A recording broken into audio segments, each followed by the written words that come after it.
All right, so let's start today's class. This is the last, actual lecture for this class. Next week will be on you guys, your presentation. So the last lecture we are going to talk about on-device training and transfer learning. So what is this is about? Basically, we talk about how to, fine-tune a model when it's after it's already been deployed on a edge device. So how to so far like all the training stuff we have learned are like distributed training. We are training the model with a massive parallelization. But when after the model got deployed to the edge device, sometimes we see new data, right? So we want to teach the model with the new data it sees. But like training on a single edge device usually compared with training on a massive parallel server will be very different. Okay, so today we are going to see how to tune the training algorithm onto like run on this edge device efficiently. So transfer learning at the edge rather than the cloud because of course for various reasons, but the most important is this sensitivity. So sometimes you want to personalize the model for a particular user without sharing the data with the cloud, right? So that's the idea. So instead of sending the new training data to the cloud, we're trying to do that on the edge devices. So today we are going. Here's the topics we are going to cover. We are going to talk about first we are going to see why gradient is not safe to share. So when we were talking about this cloud training, we always assume we are sharing the gradient to the server, sending the gradient as the plain text over the internet, right? So so far we assume that's not a problem. But in today's lecture, we are going to show you that's actually not safe to do. With just the gradient, we are actually able to recover the data. Then we are going to talk about, wow, if you want to really do this on-device training, what is the real bottleneck? Then we are going to talk about some of the optimizations we are going to do. Right? So first, we want to talk about, the leakage from gradient. So gradient is not safe to share. So far, we have been assuming that we are sharing the gradient across the network. What we have is that all these different devices have shared a model, and when you see the new data, you calculate the gradients, and all the gradients are combined in the parameter server.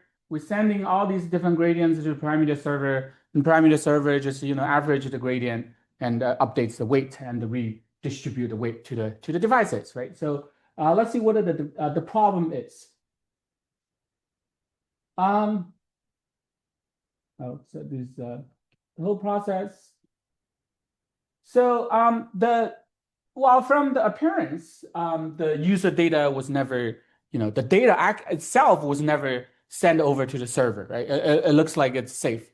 We are only sharing the gradient. What is a gradient? Essentially, it's the difference between when you are training the model, when you have using this loss function, you calculate, how much the model weight should be changed by just looking at this new data and a new label, right? So that's the gradient we are sending. By just appearance, like the gradient determines like the change of the model. It doesn't really reflect like what was the data that used to generate this gradient, right? So so we thought it's safe.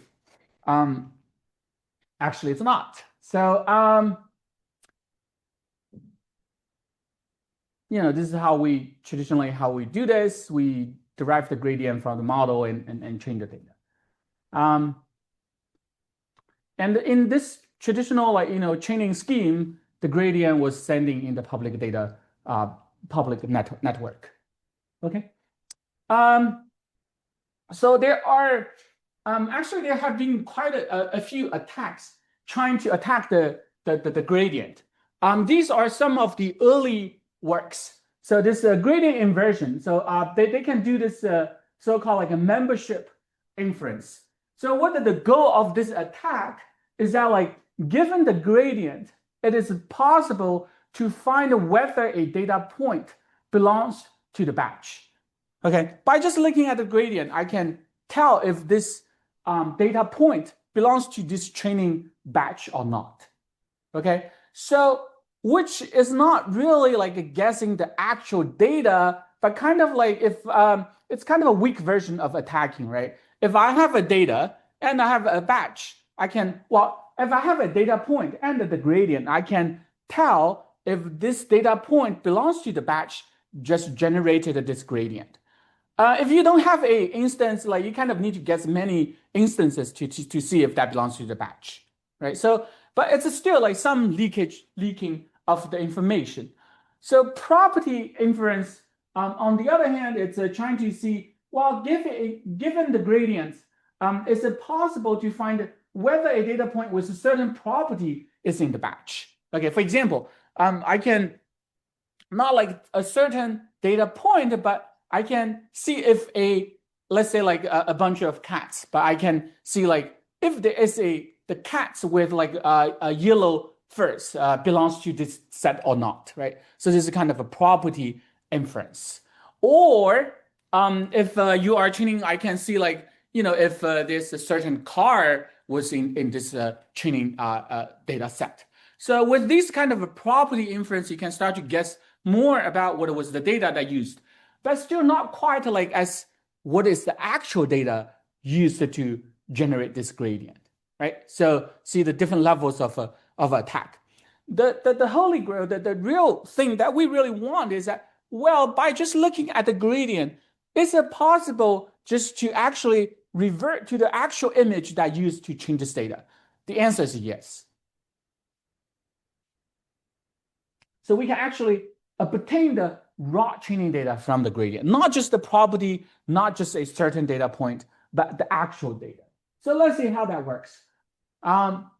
So in normal training, again, with the image, with the label, the model, you have a prediction from the label, you got a loss function, and you updated the gradients of the model, right? And this gradient was sending over the internet. And we assume, well, the attacker apparently can easily get the gradients, the delta, right? What do we do? So this is so-called deep leakage attack.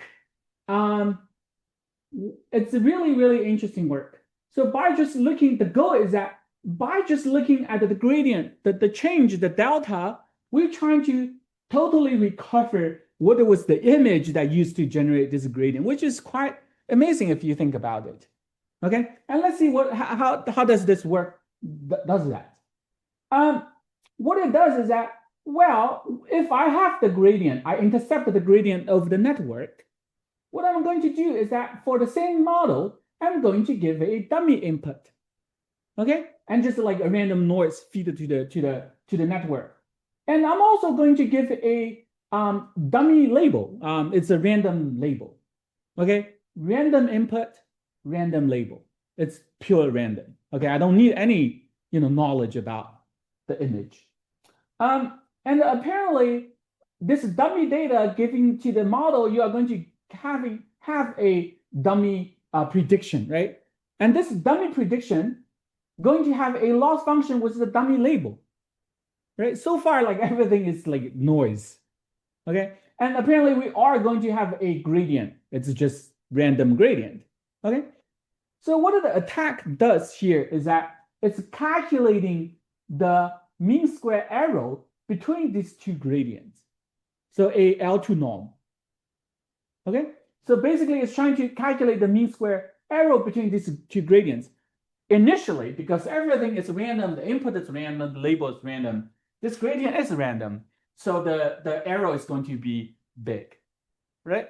But what it does is that we are going to use the MSE as the loss function to go back to update not the model. It's going to use the gradient. I'm sorry, it's use the MSE as a loss function to update the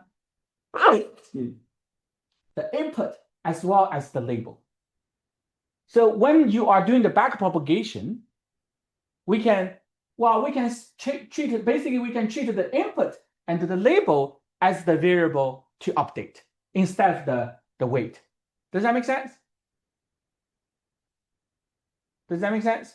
So we are using the MSE as the loss function to update using the same backpropagation. Instead of updating the weight, we're updating the input and the label as they were the weight. Okay, makes sense? And let's see how that goes. So you are going to, just the same backpropagation process, just use all these inputs treat them as they were the weight. The same thing for the label. Okay, so if you see this, so we are trying to match the gradient between the gradient we intercepted and the gradient from the dummy data. And with this, when we are trying to match them, we are going to update using this as the loss function. We are going to update the image, update the label. Okay, and then we are doing this iteratively. Okay, so we do one round. Okay, and updated the image. We got a new image and we got a new label. Okay, and with this, we are going to feed into the model, and we are going to get another delta W prime, right? Right, and then we are using the MSE again to update the image and the label, and we are doing this over and over again. And you see, only for a couple of rounds, you start to review the image. Oh, I think they put the wrong image, but you start to see a image got reviewed. Okay, and if it's a batch one, means that we were only using the single image to train your model, the image is going to exactly match the original image. But we know, and this is another example on batch size as one.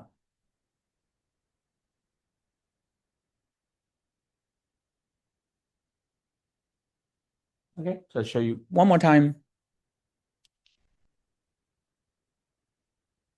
So just after a couple of rounds, you start to review the image. Okay, but we know that usually in the cloud training, it's not usually batch size is not one, right? Usually you have 8, 16, 64 image as a one batch. Would that large? How about when you have a large batch size? Means that when you are calculating the gradient, it's the average gradient of this all 8 image or 16 or 64 images, right? Does that help defending this attack? The answer is no. So let's try. I think this is the batch size 8. Okay, and you can see that after a couple of rounds of training, even though it's batch size of 8, you start to see all these, even though they are not one-to-one mapping, but it's all 8 of them. The positioning is not recovered, but doesn't really matter. Right, so you can see that. For example, this is this, this is this, this is this. Right, so all 8 images got recovered. So that was really shocking, right? So just by looking at the gradient, you can recover all 8 images. Okay. Then what about attention model? So I think this is for a convolutional neural network. What about all these attention models, right? All these large language models that's based on attention, based on the transformer. You can actually attack that as well. So attacking on the BERT, this language model, after all these, not just the text, but also the positioning of that got recovered as well. So the sentence actually totally makes sense in the correct order. The reason is that when they were attacking the language model, it's not just the image got recovered. We are not just, you're actually attacking the embedding, the token embedding. And because if you remember, in BERT, we have this positioning encoding in this embedding added to the token embedding, right? So that positioning embedding got recovered as well. So you can totally recover the order of the whole sentence. Okay, so that's the power of this deep leakage attack. So initially, the red are not correct, but gradually all these blacks are the correct, text. So So, wow, now, like, but how do we defend against this kind of attack? Because it seems that, like, if you only send just a small gradient, you suddenly recover all the input image. What is the proper way to defend against this deep leakage attack? Um, the idea is that, well, the traditional idea is that, like, well, how about we add some noise to the gradient? So when you are adding a noise, for example, a Gaussian noise to the gradient, okay? So the idea is that, like, you are kind of like blurring the distribution of the actual gradient, right? But of course, like, when you are adding noise to the gradient, the drawback is also very apparent. So when you're adding the noise to the gradient, apparently the model is not going to learn as well as the original gradient because now the gradient has the noises. Does that make sense? So so this image basically what it's trying to show here is that for the x-axis, it's the rounds of iteration, this attack iteration. The y-axis shows the how much noises was added. Okay, so this blue is the original gradient without any added noise. You can see that after less than 200 iterations, the image got totally recovered. Okay, and if you are adding Gaussian noise 10 power to -4, then like see orange still got recovered. -3, it still got recovered. Only got, oh, I'm sorry, green is right here. So you can recover the image, but with a lot of artifacts, but you can still kind of see the tree, like the shape of the tree. Okay, so that's after you adding noise. Only after you adding this noise negative 10 power to -2 or even 10 power to -1, so adding a lot of noises, then like you can start to blur the image. So the attack won't work. Okay. But then apparently on the other hand, the question is that after you are adding so much noises, how does that affect the training accuracy, the model accuracy? Right? So here, this table is trying to show you that. When you are adding, -4 to -3, you can see that you start to, well, you still can, I'm sorry, well, first you see the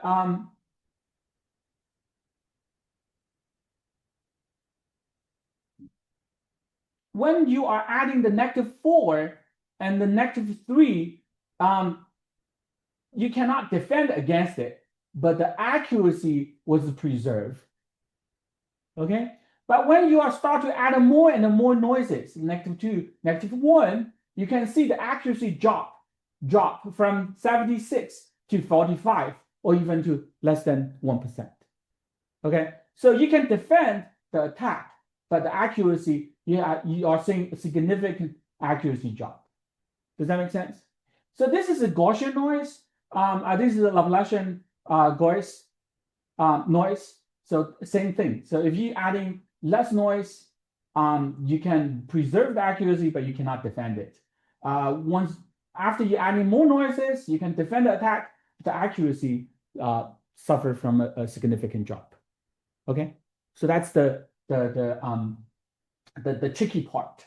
So how to find the proper number of noise added to the gradient? It's kind of like art right now. So it's a lot of like manual tuning to find the proper balance. Okay. But accidentally, like people find out like gradient compression, what we learned from previous lecture, actually happen to be able to defend against this gradient leak attack. So if you think about it, when we were learning about gradient compression, we learned about all this gradient pruning and the gradient quantization, right? So we increase the gradient sparsity that's sent across the network, right? And that's a perfect coincidence that it helps to defend against this kind of a leakage attack. So this is an experiment. So with the original, again, after less than 200 rounds, the image got recovered. If you prune 1%, attacked, 10% this, 20% this. So 30, 50, and 70, you got this much better. So the takeaway is that even while after you prune the 99% using the gradient compression, can effectively preventing this gradient leakage attack, but also like preserve the accuracy. Okay, so this is DGC, what we learned from the previous week, the previous lecture. So the leakage attack can be done in 20 lines of a PyTorch implementation. Okay, but the gradient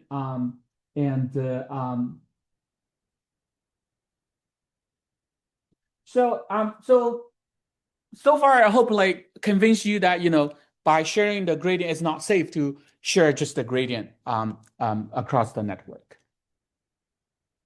So next, well, if not, then like if I want to tune, the model on the device, what is the bottleneck? Okay. So, but before we talk about mobile training, we need to starting from what people are doing nowadays, right? So when they were training on the cloud, what's happening? And then when we are moving that training algorithm onto the mobile device, to the edge device, what's happening? So while first the comparison between the cloud and the mobile, so cloud usually have much larger memory and has much larger storage. And if we even further to TinyML, to microcontrollers, it's even smaller, right? So much smaller.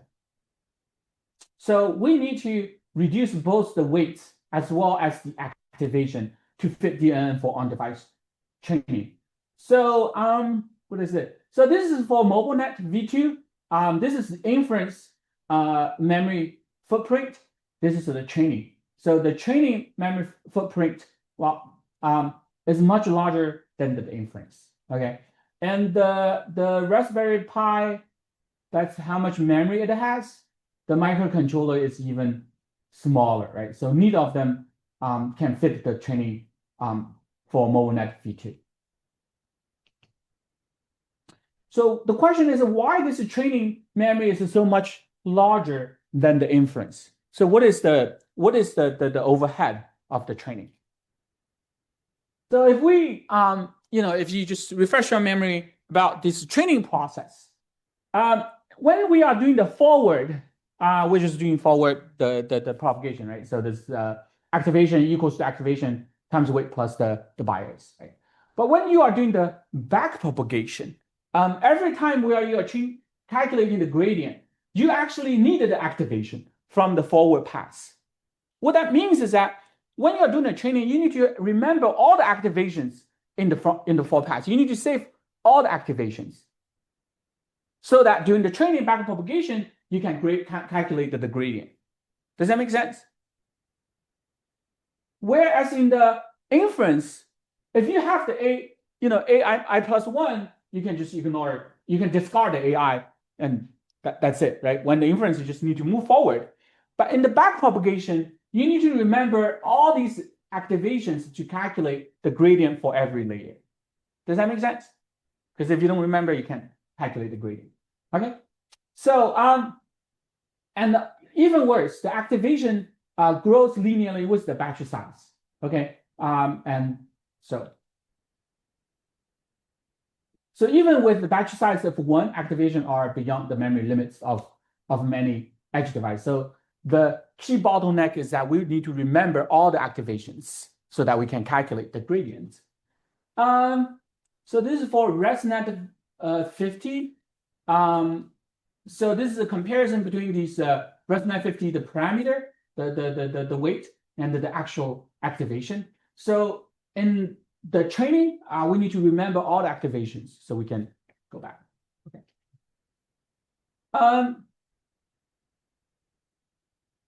This is the MobileNet V2 1.4. You can see that we are compressing the weights by like more than 4 times. But even with the MobileNet V2, the activation doesn't change a lot.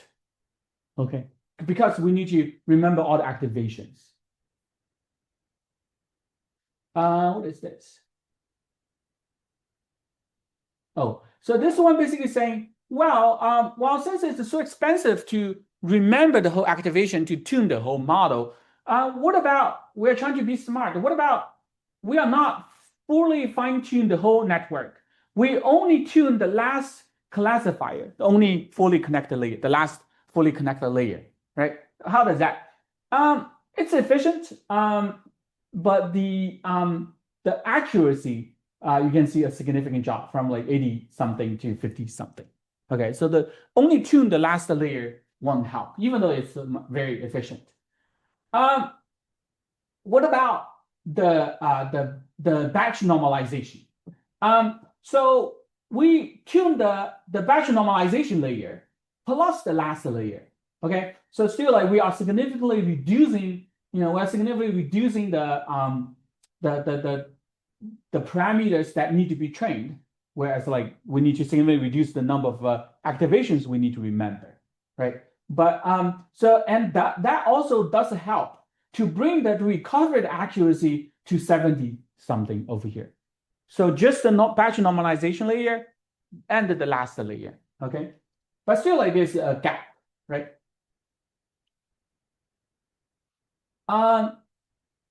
So we, it's still like the memory saving is still limited, and there is a accuracy drop.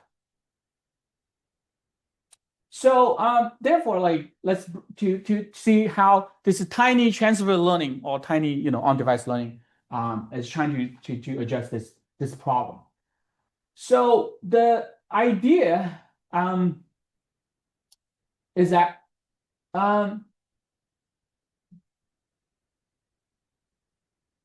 so the tiny transfer learning, the idea is that, well, if updating the weights require store all the intermediate activations, but actually updating the biases does not, and it's very memory efficient because if you look at the backpropagation for the bias, it does not require you to memorize all the activations. It's pretty much you just need the loss, and it's just passed through all the way to the previous layers. Okay, so how about if you look at this layer, how about we are not going to updating all the weights, but only the biases, the biases, and see how does that work? Apparently it's memory efficient, but how does that affect the accuracy loss? Okay, let's see. What is this? So if we were only training the bias plus the last layer, this is the memory requirement, which is less than the batch normalization and the last layer. Okay, but what about the accuracy?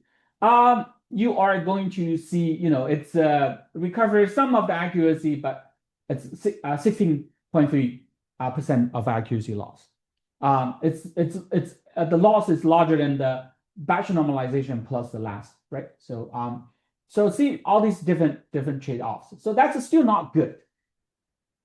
So in order to compensate for this 16% accuracy loss, what the author proposed is this. Well, instead of updating this original weight, I'm adding a residual connection across this. So this is the original network. We are adding a residual net connection between this and this to kind of having a distillation version of the original network onto here. Okay, so it's of course it's not distillation. What it does is basically it's downsampling.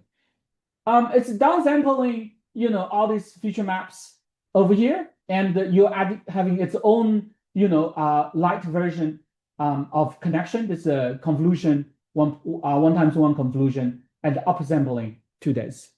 Okay, so now when you are training this model in the cloud, you are going to train the whole model. Okay, but when you are doing on-device training, we are only going to update residual network, as well as the bias for the original network and the last layer for the original network. Does that make sense? So by having a kind of a teaching assistant, much smaller student on the side, we can basically tune the student as the residual connection to kind of like recover the accuracy. And that works really well, actually. So the student network, I'm sorry, it's not really student network, right? It's because it's not actually distillation. It's more like a downsampling version. It's a pruned version of it. It has like 1/6 of the channel, 1/6 of the resolution, 2/3 of the depth. Okay, and only give you like 4% of the activation value as this one. Okay, so therefore we only need to remember all these activation to update the residual connection. Okay, so and that can bring the accuracy to 80 something. Okay, so we remember like, so compared with the original, we only have 4 or 5% of accuracy loss. Okay, so the takeaway is that with the TinyOwl, with the bias update, with the last layer update, and adding a residual connection, and only updating the residual connection, we can bring the accuracy almost back to the original full tuning. And the memory cost, we can reduce memory cost by almost six times. Okay. And this is the comparison. So the x-axis is the training memory, the y-axis is the accuracy, and this are different tune methods. Okay, so they are trying on different data set, flower, car, food. So you can see that with the tuning, you can use much less memory and maintain very high accuracy. So apparently you are pushing forward the parental front for like all these data sets. And this is comparing to the activation pruning. So the activation, if we were not doing this, if you just trying to prune the activation, the performance is not great.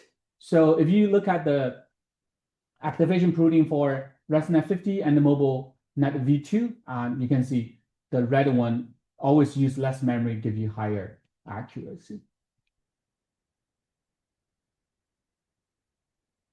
So it also supports batch-wide training, batch one training by group normalization. So what is group normalization?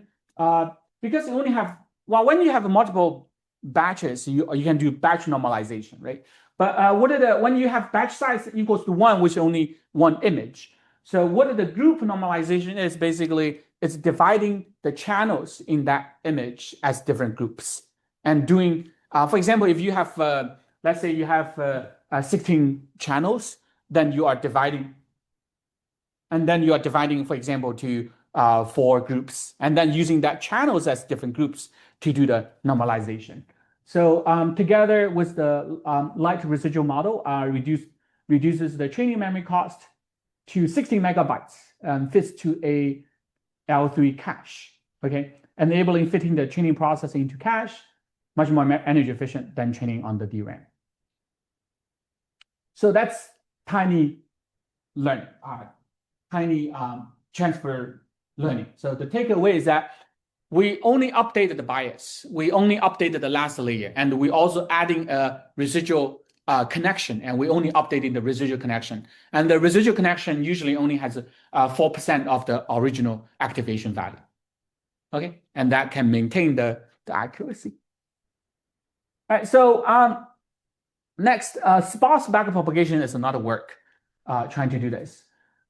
So this is the full backpropagation. We're updating all the bias, all the weights, and we need to remember all the activation. Wow, this is one basically saying, we are doing sparse, human are doing sparse training. When you were a newborn, for each neuron, we have about 2,500 synapses. Okay, and when you grow to 2 to 4, you have like 15,000. But then, like when you are learning this K-12 education, the connection you are start to prune all these synapses, all these connections, and then like all these connections are get sparse. Okay, and eventually as a adult, as we are kind of stabilized each neuron around 7,000 synapses. So the same idea. So while when we are doing the back propagation, can we do same thing as we do inference? So remember in inference when we were doing all this sparsity, we do pruning and we do channel pruning, right? We do all these layer pruning, right? So can we do something similar as during the training? We don't want to train all these layers, all these channels, and all those biases. Can we do something similar? Well, this one is comparing. We already showed you earlier, right? So by only updating the last layer is not going to work. Only updating the biases is better, but still like there's a performance gap. And this work basically says, well, if I don't have a residual connection, I just want to prune some of the layers to update, because some layers are not as important as others. Right? Some of the layers I don't want to update them. Some of the channels, the channels, like I don't want to update them. I only need to update part of those layers. Okay, and for earlier layers, I will usually just stop here, only tune the later layers. Okay, so that's kind of the main idea. So we just prune the layers that need to be updated. And of course, we can reduce the number of weights that we need to update, and of course, we need to reduce the number of activations we need to memorize. But the question is, well, remember when we were talking about the pruning for inference, we have a lot of criteria on like what to prune, right? We have a lot of see how to maintain the based on the loss function, based on the output activation, based on a lot of criteria to see which layers can be pruned during the inference. Similarly, we need to ask that question. Of course, the vision is good. The question is like, how do I know which layer is more important? And within that layer, how do I know which channels are more important than the others, right? So that's the question. The idea is this. I said, well, we don't know. Well, if we don't know, how about this?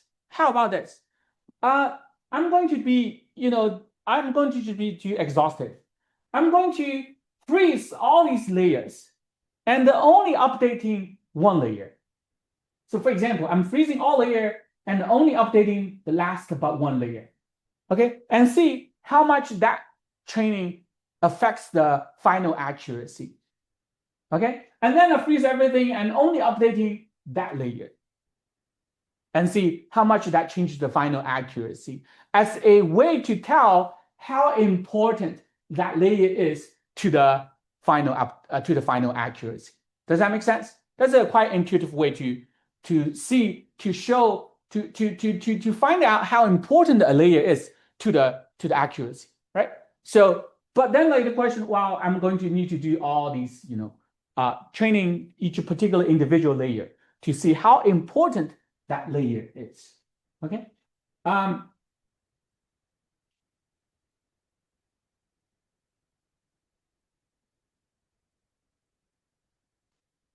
Well, this is also still trying to show you that when you are training, like some layer more important and some channels are more important.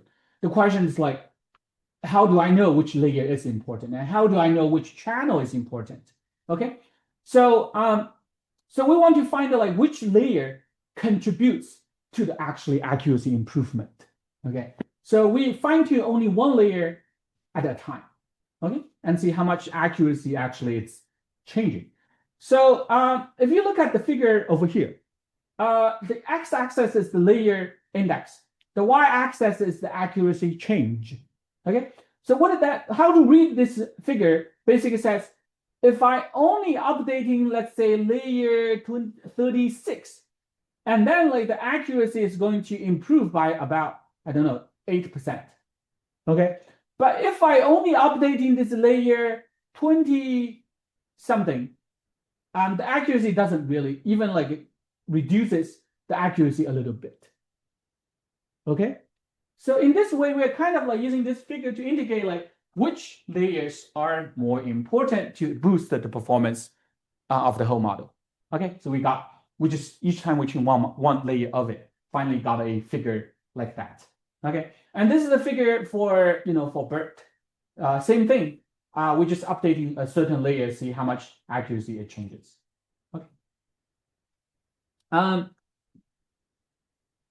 So what do we find out is that, like, for example, like the mobile net V2 prefers first the depth with a conv layer that improves the all these peaks, they are the pointwise convolution layers. Whereas the BERT, all these peaks are the QKV projection and the first fully connected layers. Okay, so we kind of like find out that these layers are more important than the other two, and these two pink layers are more important than the other two blue ones. Okay, so so that's that. So what about which layer, which channel to update? So we can do same thing. So for each layer, we can show you that we update all the channels. Okay, got this contribution graph, and update only half of it, 1/4 of it, or 1/8 of all these layers. Okay, now we have this contribution from all the channels as well as the contribution from all these layers. Now, basically, we need to find out, well, out of all these different combinations, what is the best combination of because you have a memory constraint, right? So basically now there's the optimization problem is that given the memory constraint I have, which layer should I pick? And the layer I pick, which channels I should pick to update. Does that make sense? So that can be just formed as a search process. Okay, so you can do a evolutionary search as I want to maximize the accuracy, okay, of all these bias layers, as well as the channel and the layer as well as the channel configuration to maximize the accuracy while subject to the memory constraint. Okay, so we can just do a convolutionary search and to find the configuration. So this figure shows you the evolution search process. With this evolutionary search, so you just initially start to random, find the good seeds and U mutation and all that. So you can finally, with a couple of iterations, you can find a good accuracy, a good configuration of which layers and which channels should be kept to update. Okay. So this one shows you the comparison of the accuracy. So BERT, MCUNet, MobileNet, ResNet. So you can see the red one is the spots propagation, back propagation. So you can see how it's retaining the accuracy. So this one shows you how it's, how the red ones are on the parental frontier, the best ones. Give you less memory, but higher accuracy. It's actually also trying to using the spots back propagation to tune this large language model, this Llama V2, 7B, Llama V2, and the tune on this data set. Okay, so so we are trying to tune this large language model on the device. Okay, so let's see how does that work out. So this one is comparing tune this model on this edge GPU. This is Jetson Orin. Okay. With the tuning, this is PyTorch. This is the first row is the full tuning. Okay, so without any optimization, we are reducing the loss. We are improving the winning rate and the score. Okay, so that's what that. And this is the optimization with the LoRa update, the low rank, so we are using, we are having updating only a small matrix, right? So you can see the loss reduced and accuracy is a little bit less than the full tuning. Okay, and with this on these mobile devices with a full tuning, this is the accuracy, and with the sparse back propagation, you can see that's a 43.1%. Okay, and this is the loss. But if you look at the training latency, it's this two needs 7 seconds. This like only need 0.9 seconds with comparable performance. Okay, so the takeaway is that the sparse backpropagation achieves same accuracy as the LoRa, and comparable accuracy as the full backpropagation. Meantime, it's improving the training speed. Evenly, on the we are going to talk about the Pocket engine later, but this is basically a mobile engine. And this one shows you a couple of examples, qualitative analysis. This one is asking what is the capital of United States. Original says Washington, D.C. The full backpropagation says like Washington, D.C., District of Columbia. The sparse backpropagation give you this. And this is what was Michael Jackson's last album. The original one says while passed away on this, did not release the album of that. Before his death, they released this Michael Jackson the Ultimate Collection. But actually, it's the full backpropagation give you the correct answer. This invincible. This sparse backpropagation also give you the correct answer. Okay. This one is the reasoning task. Micro was running virtually online in 2021, held physically Chicago 2022, well soon Toronto 2023. So the original without any tuning actually give you the wrong answer. So the full backpropagation and the sparse backpropagation give you the correct answer. So this one, please reverse the words in the sentence. I love the micro sentence. The original gives you say, I hate the conference micro. Whereas the full backpropagation give you the correct answer. It's conference micro, the love I. The sparse one actually is not correct, but it's better than the original. It basically says conference, the micro, love I. So do not reverse the order of the micro and the. Okay. This is a math task. Okay. So again, the original give you the wrong one. The full backpropagation and sparse backpropagation both give you correct answer for the math task. Right. So that's sparse backpropagation. So the takeaway is that the summary is that in sparse backpropagation, we kind of analyze the contribution of each layer, who contributes the most to the accuracy improvement, and so also we analyze the contribution from which channels should be updated, right? And then we use the evolutionary search to find the combination of which layers and which channels to be updated during the backpropagation. So we only need to remember part of the activation as well as part of the, only need to update part of the weights.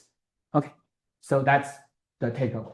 So those are two different ways to improve the on-device training memory requirement. Then we are going to talk about this quantized training with, so these two are more, are kind of a pruning idea, right? So next, let's see, well, how about the quantization? Can we quantize the training to improve the training process? So just to refresh our memory about this quantization, so we quantize this, floating point to integer, right? And then like in the during the inference process, all the weights, these two bits is a little bit mismatched, but that doesn't matter. So in the inference process, like all these weights are stored as integers, right? So you need to, inputs and weights, they are integer 8. You do a conv rule, you got integer 32 bias, and then like you need a scaling factor, which is the floating point. You convert it back to the floating point, and then you quantize back to the output. So that's kind of process. In this quantized inference, we see this mix and match of all these different precisions. Okay, it's very difficult to train this actually because of this mix of precisions. Like it's very hard to if we just do inference, that's okay, right? It's forward pass. If we want to do online tuning of this process, it's hard because of all these different precisions. Because if you think about it, if you want to tune this whole process, including all these scaling factor, tune weights and the bias, they are all different precision. It means that like when you are tuning, then you need to constantly converting them about different precisions. Okay. And if you remember like this quantized aware training, what it does is that in this quantized aware training, when in the training, this is, remember, this is offline training. During the training, all these weights, they are still fully in this floating point 32 precision. Only in the forward pass, we are using this fake quantization to do the forward pass. But in the backward updating, we're updating to the actual floating point 32 precision, right? So that's the QAT process. Okay, so if you think about it, then like during the inference, of course, we are using the quantized version to do the inference. Okay. During the real inference, everything it's integer. Okay, but in the training, everything it's during the training, everything is a floating point. Okay. The real quantization graph, which is the one that we will use during the inference, saves the memory, but hard to quantize because of all these mixed precision, lack of batch normalization, and we see a little bit of accuracy drop when you are just training this model, using this integer 8 to updating it. Okay. If you are just using everything using integer 8 doing the gradient descent, you train this model, you will see that accuracy drop. Okay. What that means is that, well, if I have a model that's quantized to integers, and the image also quantized to integer 8, and then using all this integer to do the backpropagation for the model on the device, the accuracy is not gonna be as good as using the floating point training. And that's at the first place. That's why in the QAT, when we do the backpropagation, we always keep the floating point 32. Does that make sense?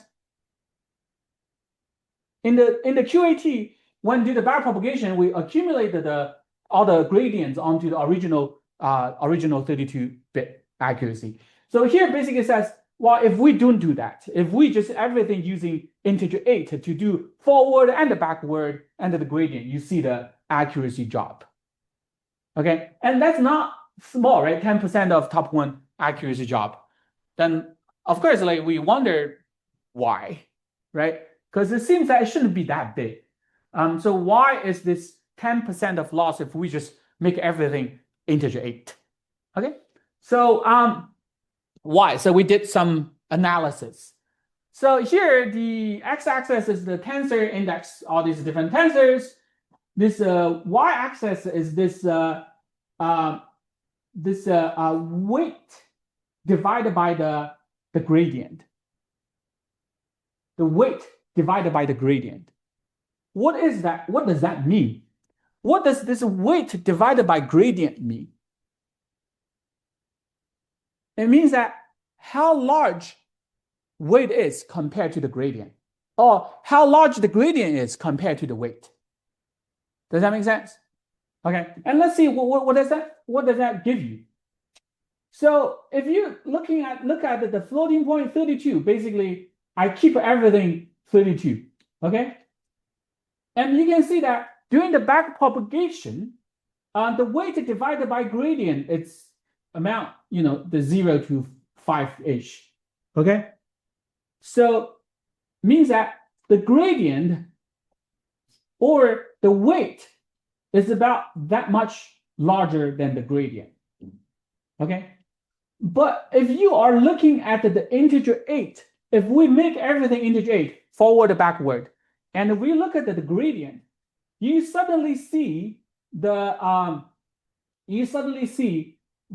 weight is much larger than the gradient. And remember, this is a log. This is log. It means that this difference is 10 power to this. Does that make sense? What that means is that the weight is 10 powers 15 or 25 larger than the gradient. Means that the gradient is much, much smaller compared with the weight. Does that make sense? So when we are doing the integer forward and backward, suddenly the gradient becomes much smaller than the weight. Basically, all those gradients just vanished. Does that make sense?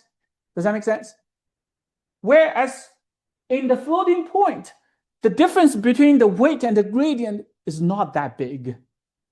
Okay? So that the gradient can actually, nudge the weights to the proper, because it's big enough to nudge the weight to the proper direction. Whereas you do integer 8, the gradient is so little, so small, it can't actually guiding the weight to the proper location. But why? Why the gradient suddenly becomes so small? What's happening during this process? What is wrong? Okay, so let me explain that. What is wrong? If you look at the forward and backward process, let's first take a look at the first one. So the quantization overview. So this is like, doing the quantization. This equation essentially it's the graph. This whole graph up here.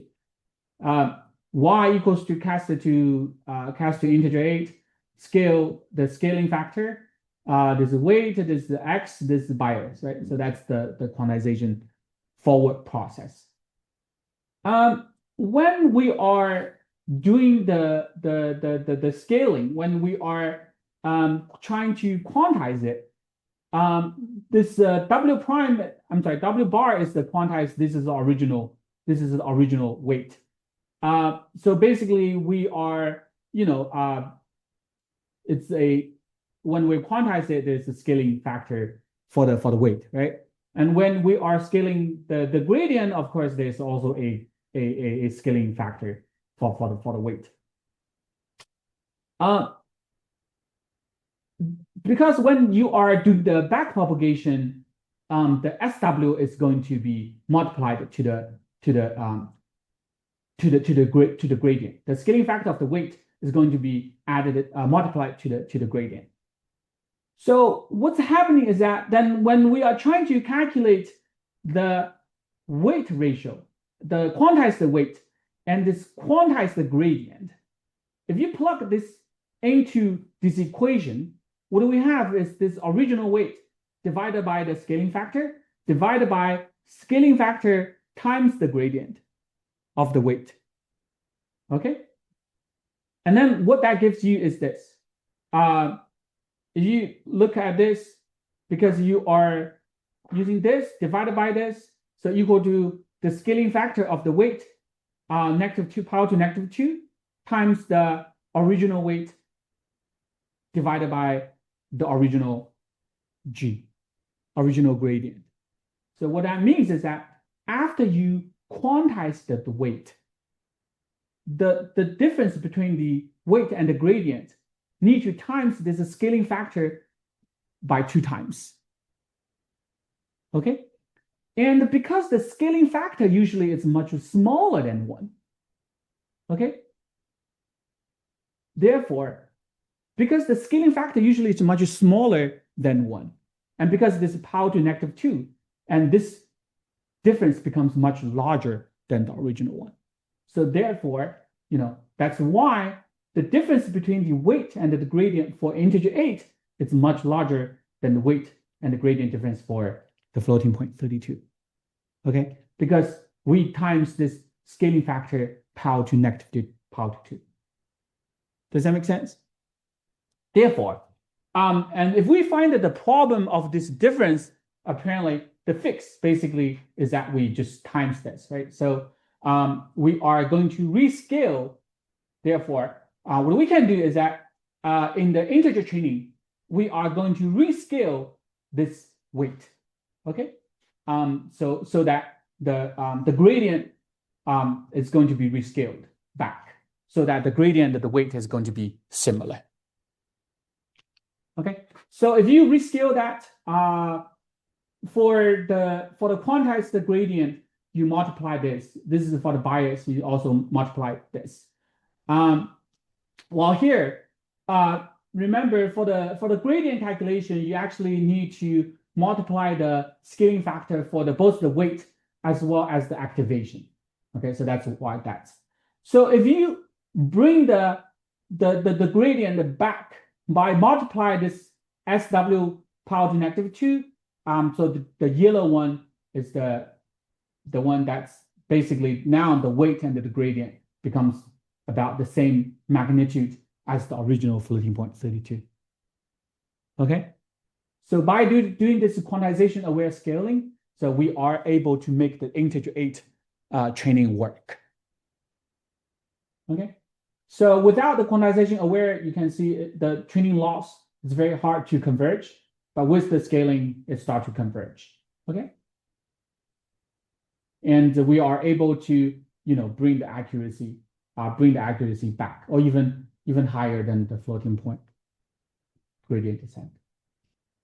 Okay, so therefore, the takeaway is that if we just quantize everything and train the data in integer 8, it's not going to converge, and the accuracy will be bad. The reason is this weight and the gradient difference got amplified, right? So we just bring it back to make the weight and the gradient closer to each other, so that the training will converge. And so that's the quantization. So in this way, so we learned the 3 methods, right? 2 of them are kind of pruning idea. 1 is the quantization aware idea. Okay, so that's that.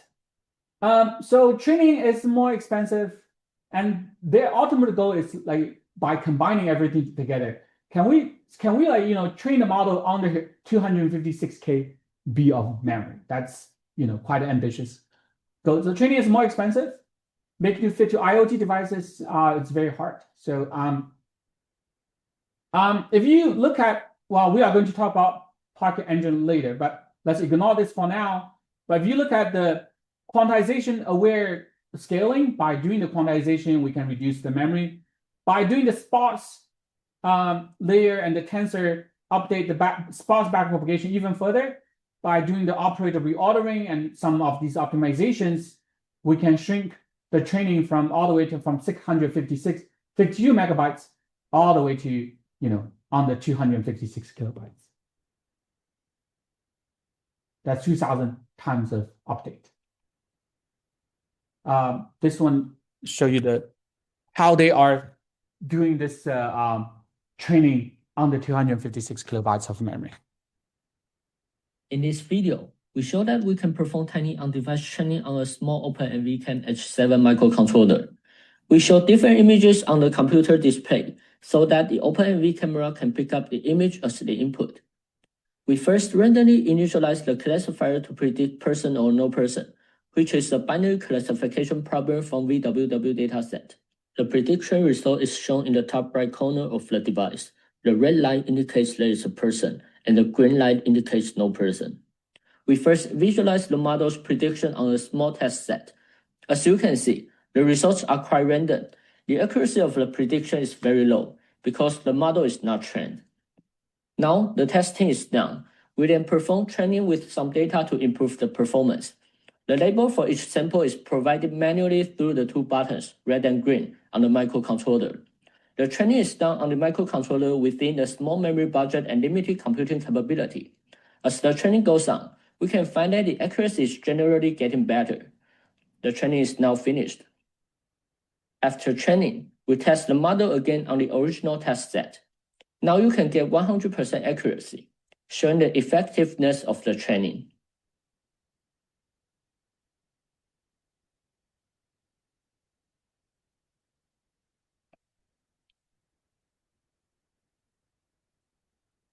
Finally, we show that the trained model can be applied to real life. Here, we point the camera to a person, and he is successfully detected. Thanks for watching. That's quite amazing, right? In this video, Right. So so far, well, it's not yet. So far, we've learned that gradient is not safe to share. The training bottleneck is the activation. We can do efficient transfer learning with only bias and the residual connection.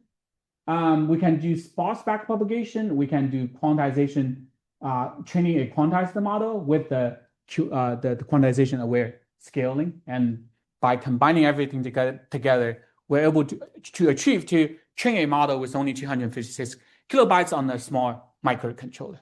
Right. So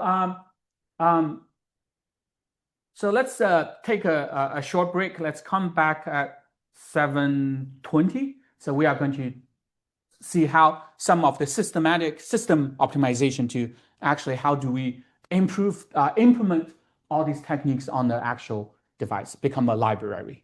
Okay. All right. Let's take a break, 10 minutes.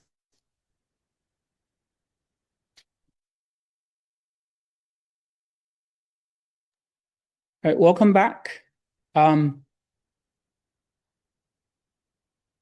So next, I want to talk about this Pocket Engine, this system support for sparse backpropagation.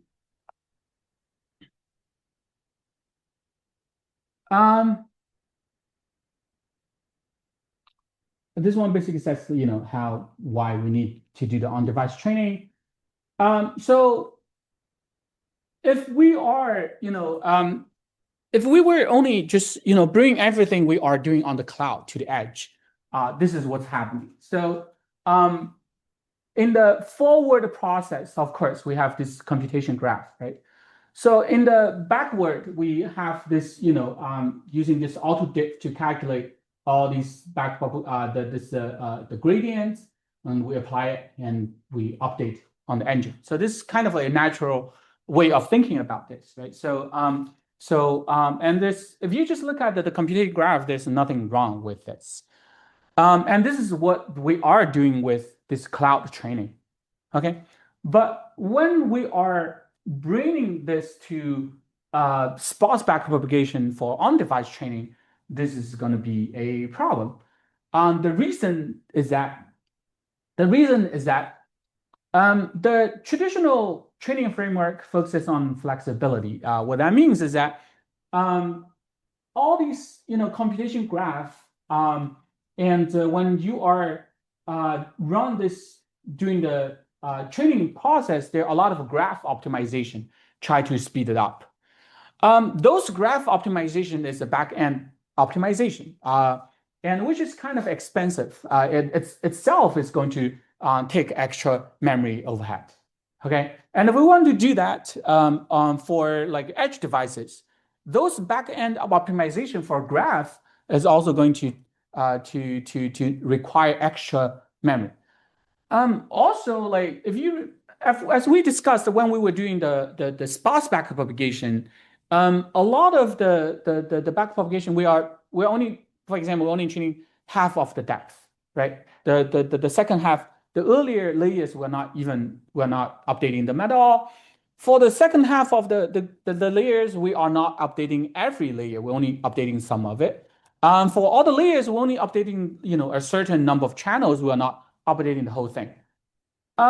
So if we are still doing this, we are going to waste a lot of all these calculations, because in the traditional backpropagation, you are still going to do all these, execute all this code, even though those numbers will be 0. But the updating process is going to be, the execution is still going on. Does that make sense? So the execution is still going on, even though like all these values will be 0. Does that make sense? So what the Pocket Engine is trying to do basically says, oh, if we know that we are only updating those layers, then we are not going to calculate the general computation graph. We are going to just extract those particular computation path out of this general computation graph, and we are going to only execute those subgraph. And that's the whole point of this Pocket Engine, trying to improve the actual improvement when we are deploying them onto a mobile system. So what it's trying to do is that, well, for the backpropagation graph, we are going to, well, if we know like we only going to execute those subgraph, so we are just going to extract them, and writing a code only execute those parts instead of this whole general graph. Does that make sense? Okay, so that's the whole point of this Pocket Engine. So during the compilation time, we are going to determine, this whole training graph, which part we don't need to do, and then like we only generate a code that's only updating those certain parts. Okay. So therefore, basically, we are reducing the computation graph to only the part that we need. That's the whole point for the Pocket Engine. And also, like, because we are doing this offline, so a lot of optimizations can be done offline instead of doing that graph optimization online. Okay. So this is kind of the Pocket Engine overflow. So the model, the graph, then like we have this forward graph and the backward graph, okay, and this intermediate representation optimization, and then with the intermediate representation, we also are going to optimize the schedule on a particular hardware, be it CPU, GPU, or accelerator.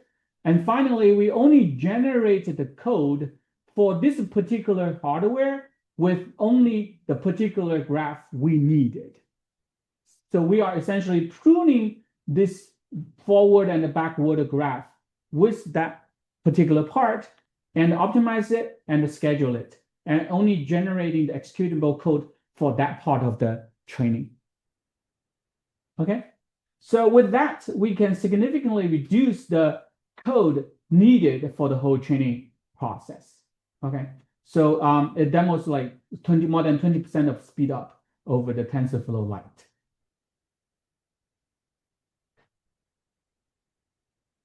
So once you have this code, during the online training process, we only need a watered down part of the code instead of the whole graph. So with only this part, once you see this new data and this new label, this part of the code will take the new label and the new data and generate executing the code and only updating certain parts of the weights. Okay, so that's that. They also did a lot of optimization on trying to adapt this to all different frameworks.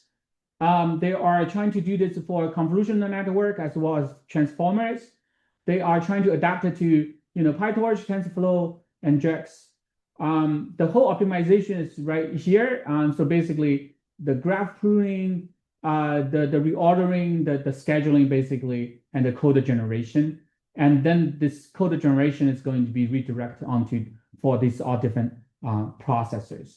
Okay, so diverse front end and diverse back end.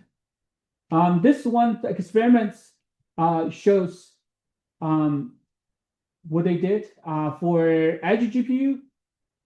So they compare, TensorFlow, PyTorch, JAX, Pocket Engine, full backpropagation, Pocket Engine, sparse backpropagation. And you can see that the sparse backpropagation can give you the best throughput, this image per second. Okay. So basically means that the Pocket Engine can process more images with this.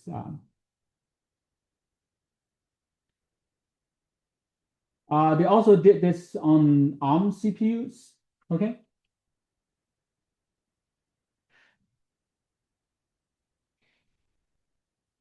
This is the Snapdragon. This is a Raspberry Pi CPU. They also did the Apple M chips. So you can also see the Pocket Engine actually improved the training throughput. What is this? This is on the DSP. This is on a ST microelectronic MCU. So all of them shows the training throughput improvement. Okay, so in today's class, we talk about why gradient share gradient is not safe. We talk about the memory bottleneck of on-device training. We talk about two sparsity technique, TinyTL, and the sparse backpropagation. We talk about one quantization technique, which is the quantization aware scaling to make quantization training feasible. Finally, we talk about Pocket Engine, how we are once we know that we're only going to update part of the weight, so we don't need the whole graph. We just extract those specific graph and generate the code to update only certain parts of the backpropagation as a system support. So combining everything together, we can finally go to this graph over here by putting the system support, the quantization, the sparsity update, the operator reordering, everything together, we can make the training on the microcontroller feasible. Okay. All right. So that is all for this whole class. So if we look back,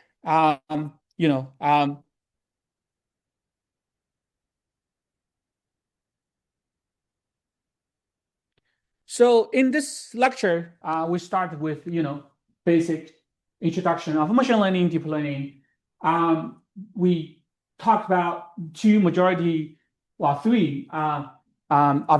efficiency technique, right? Sparsity, pruning, and quantization and distillation, right? So we spent time on pruning and quantization and the distillation. We also talked about neural architecture search, so how to search the network. Then we moved on to transformer. We moved on to large language model, augment retrieval, and we talked about efficient transformer large language model. We talked about long context. And then we gradually moving to vision, right? So we talked about vision transformer. We talked about how to generate the vision generation. We talked about autoregressive transformer. We talked about efficient again. We talked about diffusion models, right? So we talked about all that and how to do efficient model. We talked about distributed training, how to do after all these inference. We talk about training. We talk about cloud training. Today we talk about on-device training, and also we had Hank covered this for me. This hardware accelerator for efficient machine learning. We talk about accelerators, right? So hardware acceleration by itself is a big topic. There are a lot of works on hardware acceleration design. But this lecture mainly focusing on all these software compression techniques, right? So that kind of concludes this whole lecture. And I hope you guys enjoyed it. I hope you guys, learn something about it. A lot of things are from latest paper, and of course, this is a constantly evolving field. And so, with the knowledge we covered in this class, hopefully it lay a good foundation for you to read any of the related papers in this efficient machine learning field. Okay, and then next week the floor will be your guys. Okay, I'm looking forward to that. Okay, I will see you next week then.